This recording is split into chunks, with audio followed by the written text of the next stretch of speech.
May dahilan kung bakit hindi na ako nanonood ng Halloween special na Jessica Soho, mga pre, no? Exactly 6 years ago, nilabas ng Jessica Soho ang matatawag kong pinaka-bullshit na ata na episode na napanood ko sa telebisyon. Sa episode na to, nag-feature sila ng dalawang mag-asawa at yung kasal ng dalawang mag-asawa na to ay napuno ng kababalaghan dahil nakita nila sa letrato may babaeng nakabelo na hindi naman imbitado sa kanilang kasal. Tapos yung pagsasadula, mga pre, punong-puno ng mga katatakutan. No? Pinakita doon na yung photographer nakakaramdam ng kung ano. Malakas sa aking pakiramdam. Sabi nila may third eye. Habang naglalakad yung bride, may pinakita pa sa video na talaga namang nakakatakot na babae. No?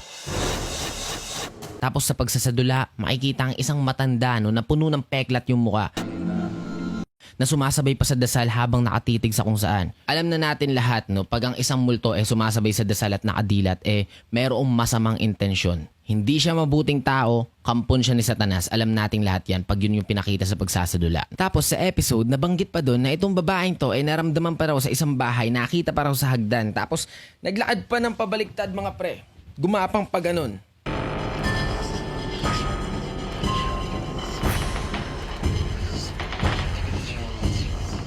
So nagtataka sila kung sino ba to, no? Ito yung point ng storya. Inaalam nila kung sino ba tong babaeng to, kung sino ba yung babaeng nakabelo. At ako habang nanonood ako sa episode na to, napapaisip na rin ako, no? Bakit kaya may nagpapakitang matandang sugatan sa kasal ng dalawang to? Bakit kaya may multong naglalakad ng patihiyang ganun? Bakit kaya may lola na sugatan na nagpakita sa kasal nila tapos sumasabay sa dasal na nakatitig na masamang ganyan? Ano kaya yung rason? Meron ba silang ginawang masama dati? Diba? Meron ba sila nabundol dati na lola tapos ngayon humihingi ng hustisya sa kanila? Hinahabol ba sila ng konsensya nila kaya may nagpapakitang sugatan na lola dito sa kasal nila? Ito yung mga tanong na pumapasok sa isip ko. Tapos ang conclusion lang ng episode, yung lola nung babae. Hulaan nyo anong kinamatay. Hulaan nyo anong kinamatay nung lolang sugatan na punong-puno ng peklat yung muka, na nagdadasal ng ganyan, na nakatitig na masama. Hulaan nyo anong kinamatay. Pre, nabilaukan sa to.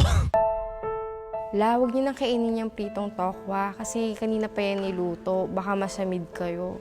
Yung matigas po yung ulo niya.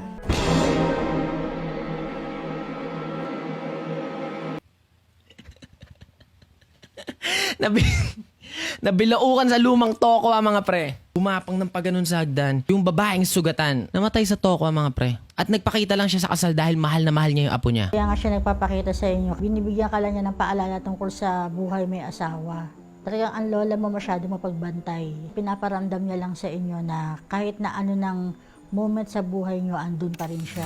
So hindi mo masasabing unwanted visitor yan kasi more likely part siya talaga ng family nyo. Natapos sa episode na hindi ko alam yung mararamdaman ko, no? Kasi after nila akong takutin ng husto na may naglalakad ng patiwarik sa hagdan, biglang ang dating ng episode isang napaka-warm na storya, no? Na ang pagmamahal ng isang lola ay hindi mahadlangan kahit ng kamatayan. Ang warm nung ending, di ba? Nakaka-touch. Pero ano yun, gusto nyo kalimutan namin yung mga naganap 20 minutes ago, di ba? Na si lola gumaganon sa editor, diba? Na naglakad patawarik, na sumasabay sa dasal na nakadilat, diba? Tapos biglang mahal na mahal ni lola yung babae. Tapos puno ng peklat pero ang kinamatay, nabilaukan sa toko, ah. No offense sa pamilya na namatayan. Rest in peace, lola. Alam kong totoo yung part na yon sa mga pangyayari. Pero dito na nawala ng kredibilidad ang KMJS sa akin, mga pre. Yung pagsasadula nila ay hindi accurate. Okay sana kung yung nagpapakitang multo nakaganyan diba?